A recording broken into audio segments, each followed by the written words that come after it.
Chapter 15. And the Lord said to Moses and to Aaron, Say to the children of Israel, if a man has an unclean flow from his flesh, it will make him unclean.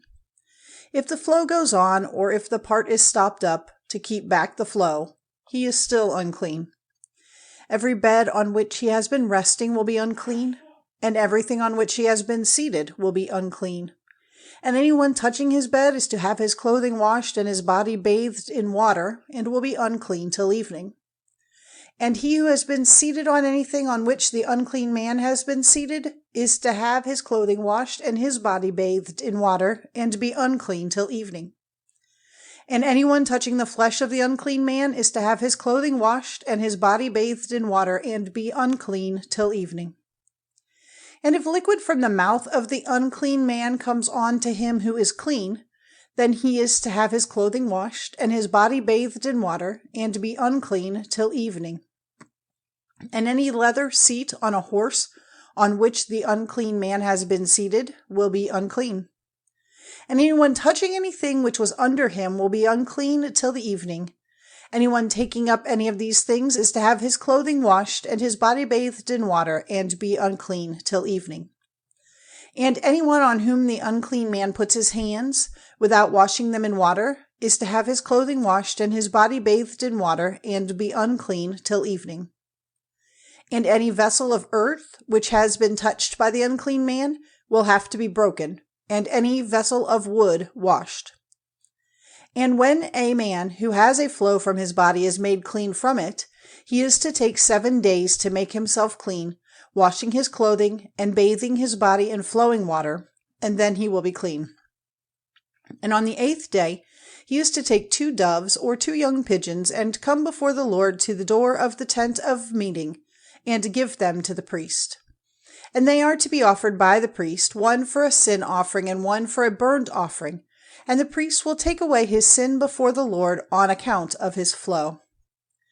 And if a man's seed goes out from him, then all his body will have to be bathed in water, and he will be unclean till evening. And any clothing or skin on which the seed comes is to be washed with water, and be unclean till evening. And if a man has sex relations with a woman, and his seed goes out from him, the 2 of them will have to be bathed in water, and will be unclean till evening.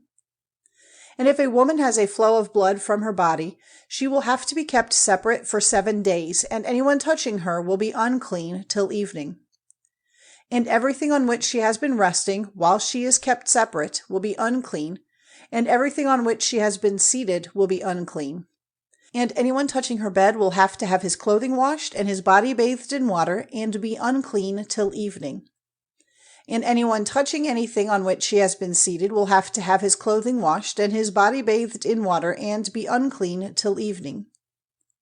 Anyone touching anything on the bed or on the thing on which she has been seated will be unclean till evening. And if any man has sex relations with her so that her blood comes on him, he will be unclean for 7 days, and every bed on which he has been resting will be unclean. And if a woman has a flow of blood for a long time, not at the time when she generally has it, or if the flow goes on longer than the normal time, she will be unclean while the flow of blood goes on, as she is at other normal times. Every bed on which she has been resting will be unclean, as at the times when she normally has a flow of blood, and everything on which she has been seated will be unclean in the same way. And anyone touching these things will be unclean, and his clothing will have to be washed, and his body bathed in water, and he will be unclean till evening. But when her flow of blood is stopped, after 7 days she will be clean. And on the 8th day let her get 2 doves or 2 young pigeons, and take them to the priest to the door of the tent of meeting, to be offered by the priest, one for a sin offering and one for a burnt offering, and the priest will take away her sin before the Lord on account of her unclean condition. In this way may the children of Israel be made free from all sorts of unclean conditions, so that death may not overtake them when they are unclean, and when they make unclean my holy place which is among them. This is the law for the man who has a flow from his body, or whose seed goes from him so that he is unclean, and for her who has a flow of blood, and for any man or woman who has an unclean flow, and for him who has sex relations with a woman when she is unclean.